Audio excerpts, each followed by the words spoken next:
കണ്ടവന്റെ കൂടെ പോവാതിരിക്കാൻ, കണ്ടവന്റെ കൂടെ സെൽഫി എടുത്ത് ഫേസ്ബുക്കിൽ പോസ്റ്റ് ചെയ്യാതിരിക്കാൻ എത്രയെത്ര ആളുകളാണ് ഇങ്ങനെ വീട്ടിൽ നിന്ന് ഇറങ്ങിപ്പോകുന്നത്.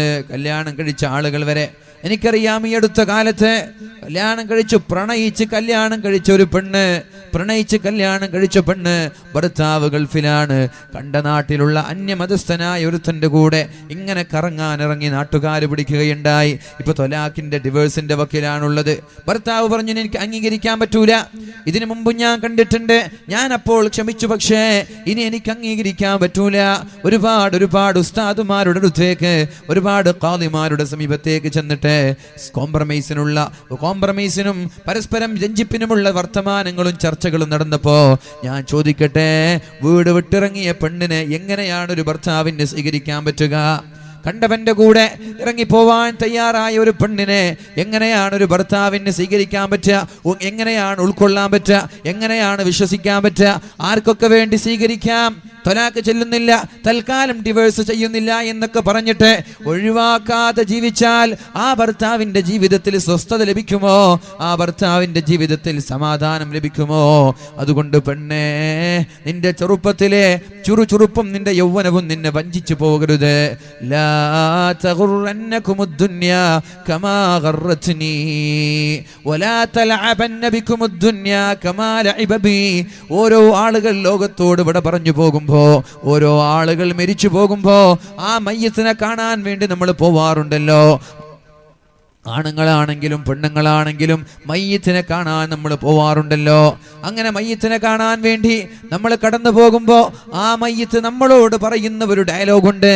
ആ മയ്യത്ത് നമ്മളോട് പറയുന്നുണ്ട്, നമ്മളത് കേൾക്കുന്നില്ല. ഏ മോനെ, ഓ സഹോദര, ലാ തലഅബന്ന ബികുമുദ്ദുന്യാ കമാ ലഅബ ബി.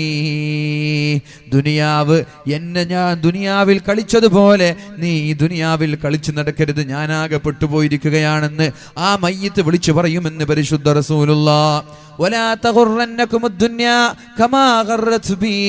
ഈ ദുനിയാവിനെ വഞ്ചിച്ചതുപോലെ നിങ്ങളും ഈ ദുനിയാവിന്റെ ഭംഗി കണ്ട് വഞ്ചിക്കപ്പെടേണ്ട, യൗവനത്തിന്റെ ചുറുചുറുപ്പ് കണ്ട് വഞ്ചിക്കപ്പെടേണ്ട. ഒരു 25, 28, 30 വയസ്സായി മുഖം ചുളിയാനും ചുക്കിച്ചുളിയാനും തുടങ്ങിയാൽ നിങ്ങളുടെ പിന്നാലെയുണ്ടായിരുന്ന ആളുകൾ, നിങ്ങളുടെ കാമുകന്മാരോ, നിങ്ങൾക്ക് വേണ്ടി ശബ്ദിച്ചവരോ, നിങ്ങളുടെ കൂടെ കോടതിയിൽ വന്നവരോ, നിങ്ങളുടെ കൂടെ പോലീസ് സ്റ്റേഷനിൽ വന്നവരോ, ഒരാളും നിങ്ങളെ തിരിഞ്ഞു നോക്കാനില്ലാതെ ഏതെങ്കിലും വേശ്യാലയങ്ങളിൽ അഭയം പ്രാപിക്കേണ്ട ദാരുണമായ ദയനീയമായ അവസ്ഥയാണ് പെണ്ണെ. ഈ തോന്നിവാസങ്ങൾക്ക് നിങ്ങളുടെ യൗവനം നിങ്ങളെ വഞ്ചിച്ചുകൊണ്ട് നിങ്ങൾ ചെയ്യാൻ തുടങ്ങിയാൽ നിങ്ങൾക്ക് അവസാനം ലഭിക്കാൻ പോകുന്നത്. അതുകൊണ്ട് അള്ളാഹുവിനെ പേടിച്ചിട്ട്, ഒരു നല്ല മുസ്ലിമായിട്ട് അള്ളാഹുവിനെ പേടിച്ചിട്ട് ജീവിച്ചോ, എങ്കിലേ ജീവിതത്തിൽ സമാധാനം ഉണ്ടാവുകയുള്ളൂ, എങ്കിലേ ജീവിതത്തിൽ അർത്ഥമുണ്ടാവുകയുള്ളൂ. അള്ളാഹു നമ്മൾക്ക് ബോധം നൽകുമാറാവട്ടെ. പക്ഷെ മാതാപിതാക്കളോട് പറയുന്നത്, ഇങ്ങനെയുള്ള അലവലാദികളായ താന്തോന്നികളായ തോന്നിവാസികളായ ആണുങ്ങളും പെണ്ണുങ്ങളും ഉണ്ടാകുന്നത് നമ്മുടെ അശ്രദ്ധ കൊണ്ടാണ്. അവർക്ക് പഠിപ്പിക്കേണ്ട അദബ് പഠിപ്പിക്കാത്തത് കൊണ്ടാണ്, അവർക്ക് പഠിപ്പിക്കേണ്ട സംസ്കാരം പഠിപ്പിക്കാത്തത് കൊണ്ടാണ്, ചെറുപ്പത്തിലെ അഴിച്ചുവിട്ടത് കൊണ്ടാണ്. ചെറുപ്പത്തിലെ ഇഷ്ടമുള്ളതുപോലെ ജീവിക്കാൻ ഒരു നിയന്ത്രണമില്ലാതെ, തെറ്റ് ചെയ്യുമ്പോൾ ഉപദേശിക്കാതെ, തെറ്റ് ചെയ്യുമ്പോൾ ശാസിക്കാതെ, എന്ത് തെറ്റ് ചെയ്താലും മകന്റെ കൂടെ നിന്നിട്ട് അവർക്ക് തിന്മകൾക്ക് പ്രോത്സാഹനം നൽകിയ ഉമ്മമാരെ, ഉപ്പമാരെ, ആ മക്കളാണ് നിങ്ങളെ നാളെ അള്ളാഹുവിന്റെ കോടതിയിൽ തള്ളിപ്പറയുന്നത്. റബ്ബനാ അരിനല്ലദീനി അളല്ലാനാ മിനൽ ജിന്നി വൽ ഇൻസ് لنجعلهما تحت أقدامنا وليكونا من الأسفلين. നാളെ സ്വർഗ്ഗത്തിലേക്ക് പോവേണ്ട ഉമ്മ, സ്വർഗ്ഗത്തിലേക്ക് പോവേണ്ട ഉപ്പ, രണ്ടുപേരും സ്വർഗ്ഗത്തിലേക്ക് കയറി സ്വർഗ്ഗത്തിലിരിക്കുമ്പോഴാണ് ഡോറ് മുട്ടുന്നത്, ഒരാൾ കടന്നു വരുന്നത്. ആരാണെന്നറിയോ? നരകത്തിലേക്ക് മക്കളെ അള്ളാഹു കൊണ്ടുപോവുകയാണ്. ഏത് മക്കളെ?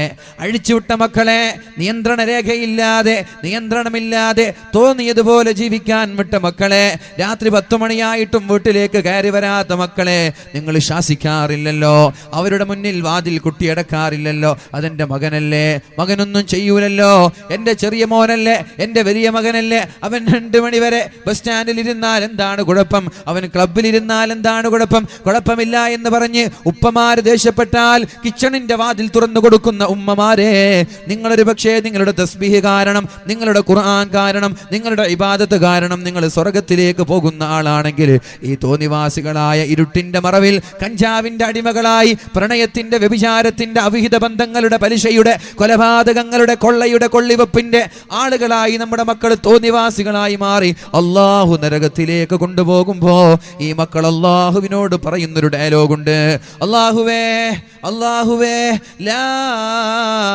അദ്ഖുലുൻ നാറ ഹത്താ യദ്ഖുല അബീ മിൻ ഖബ്ലി, എൻ്റെ ഉപ്പ നരകത്തിലേക്ക് പോവാതെ ഞാൻ നരകത്തിൽ പ്രവേശിക്കൂല, എൻ്റെ ഉമ്മ നരകത്തിൽ പ്രവേശിക്കാതെ ഞാൻ നരകത്തിൽ പ്രവേശിക്കൂല എന്ന് മക്കൾ പറയുമ്പോഴാണ് സ്വർഗക്കാരായ മാതാപിതാക്കളെ അള്ളാഹു കൊണ്ടുവരുന്നത്. എന്തിനാണ് ഉമ്മയെയും ഉപ്പയെയും നരകത്തിലേക്ക് കൊണ്ടുപോകുന്നത്? അല്ലാഹുവേ റബ്ബനാ അരിനല്ലദൈനി അളല്ലാനാ മിനൽ ജിന്നി വൽ ഇൻസ്, അല്ലാഹുവേ എൻ്റെ ഉമ്മയെയും ഉപ്പയെയും കാണിച്ചു താ അല്ലാഹ്, എന്നെ വഴികേടിലേക്ക് നയിച്ച എൻ്റെ ഉപ്പ, എനിക്ക് നന്മ പറഞ്ഞു തരാത്ത എൻ്റെ ഉപ്പ, പഠിക്കുന്ന കാലത്ത് കണ്ടവന്റെ കൂടെ നടന്നതും കണ്ടവന്റെ കൂടെ സഞ്ചരിച്ചതും ഉപ്പാക്ക് പ്രശ്നമായിട്ടില്ല. ഞാൻ ഇങ്ങനെ മൊബൈൽ ഫോണിൽ പകല് നേരം വരെ സംസാരിക്കുന്ന ഉമ്മാക്ക് പ്രശ്നമായില്ല. ഞാനിവിടെ ചെമ്മാടികളുടെ കൂടെ ജീവിച്ചത് ഉമ്മാക്ക് പ്രശ്നമായില്ല. എന്നെ ഉപദേശിക്കാത്തത് കാരണമല്ലേ എനിക്ക് നരകം ലഭിക്കാനുള്ള കാരണം. അതുകൊണ്ട് എന്നെ ഉപദേശിക്കാതെ ഉമ്മയെ നരകത്തിലേക്ക് വലിച്ചെറിയൂ എന്ന് പറഞ്ഞ് സ്വർഗക്കാരായ ഉമ്മമാരെ നരകത്തിലേക്ക് കൊണ്ടുപോകുമെന്ന് പരിശുദ്ധ റസൂലുള്ളാഹ്. അല്ലാഹു നമ്മളെ കാക്കുമാറാവട്ടെ. അല്ലാഹുവേ അല്ലാഹുവേ ഞങ്ങളുടെ മക്കളെ സ്വാലിഹീങ്ങളിൽ പെടുത്തണേ അല്ലാ. അല്ലാഹുവേ ഞങ്ങളുടെ മക്കളെ നന്മയുടെ പാതയിൽ നീ എത്തിക്കണേ അല്ലാ. ഇനി വേറെ ചില മക്കളുണ്ട്. ആരാണ് ആ മക്കളെന്നറിയോ? ആ മക്കളുടെ കഥകൾ കേൾക്കണോ ഉമ്മമാരെ?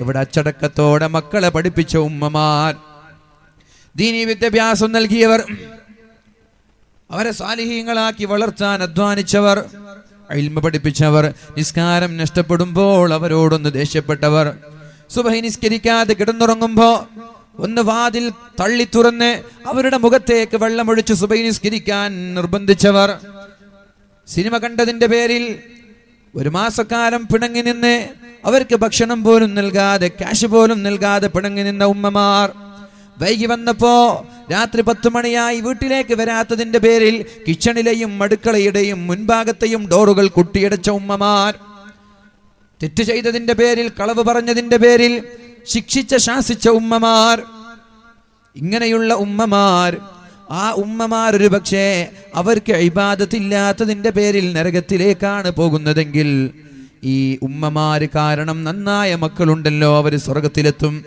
സ്വർഗത്തിലെത്തുമ്പോഴാണ് അള്ളാഹുവിനോട് ചോദിക്കുന്നത്, അള്ളാഹുവേ എൻ്റെ ഉമ്മ എവിടെ, എൻ്റെ ഉപ്പ എവിടെ, എൻ്റെ മാതാപിതാക്കൾ എവിടെ അല്ലാഹ്?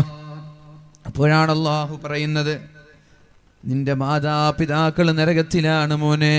അല്ലോ, എൻ്റെ മാതാപിതാക്കൾ നരകത്തിലോ? എന്നാൽ എനിക്ക് സ്വർഗം വേണ്ട, എൻ്റെ മാതാപിതാക്കളില്ലാത്ത സ്വർഗം എനിക്ക് വേണ്ട എന്ന് പറഞ്ഞ് സ്വർഗത്തിൽ നിന്നിറങ്ങിയിട്ട് മാതാപിതാക്കളുടെ കയ്യും പിടിച്ച്, നരകക്കാരായ മാതാപിതാക്കളുടെ കയ്യും പിടിച്ച് സ്വർഗത്തിലേക്ക് കൊണ്ടുപോകുന്ന മക്കളായി ഇവർ മാറുമെന്നും പരിശുദ്ധ റസൂലുള്ളാഹ്. അല്ലാഹു അങ്ങനെയുള്ള മക്കളിൽ നമ്മെ പെടുത്തുമാറാവട്ടെ. സ്വർഗത്തിന്റെ ദറജ ഇങ്ങനെ അധികരിക്കുകയാണ്, ഖബറിന്റെ പ്രകാശം വർദ്ധിക്കുകയാണ്, ഖബറിങ്ങനെ വീതി കൂടുകയാണ്, ഖബറിങ്ങനെ വിശാലമാവുകയാണ്. സ്വർഗത്തിന്റെ ഓരോ സുഖങ്ങൾ ദൈനംദിനം വർദ്ധിക്കുമ്പോഴാണ് മരിച്ചുപോയ ഉമ്മ അള്ളാഹുവിനോട് ചോദിക്കുന്നത്, മരിച്ചുപോയ പിതാവ് അള്ളാഹുവിനോട് ചോദിക്കുന്നത്, അള്ളാഹുവേ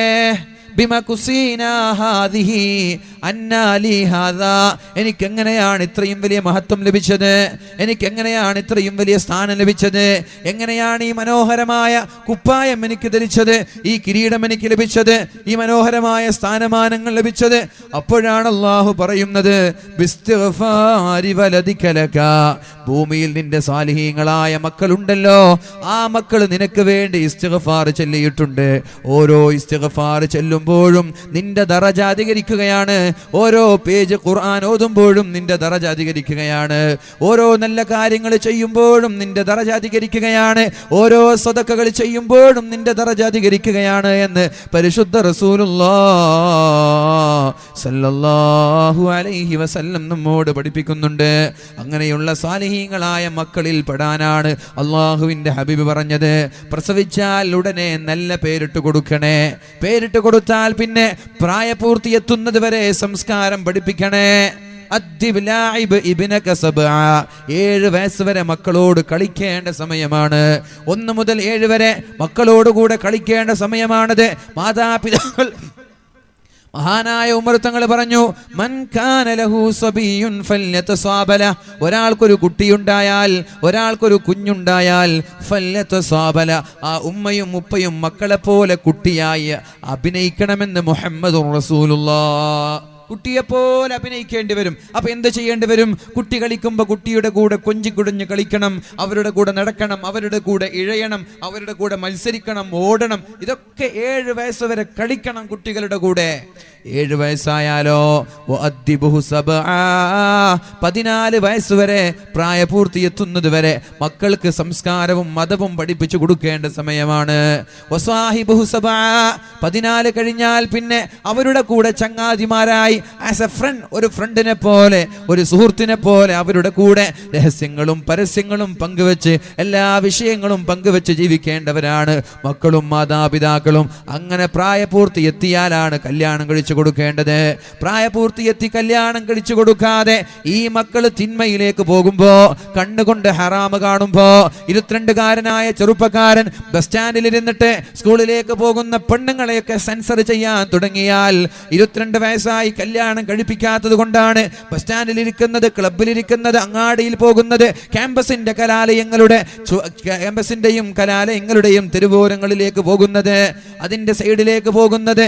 അങ്ങനെ ഹറാമ് കാണുമ്പോൾ ഓരോ ഹറാമും ഉമ്മയുടെ ഏടിലേക്കാണ്. അതുകൊണ്ട് ഉമ്മമാരെ, ഉപ്പമാരെ, നിങ്ങളുടെ ദൗത്യം നിങ്ങളിൽ നിന്നൊഴിവാവാൻ ഈ മക്കളോട് നിങ്ങൾ പറയണം കല്യാണം കഴിക്കാൻ.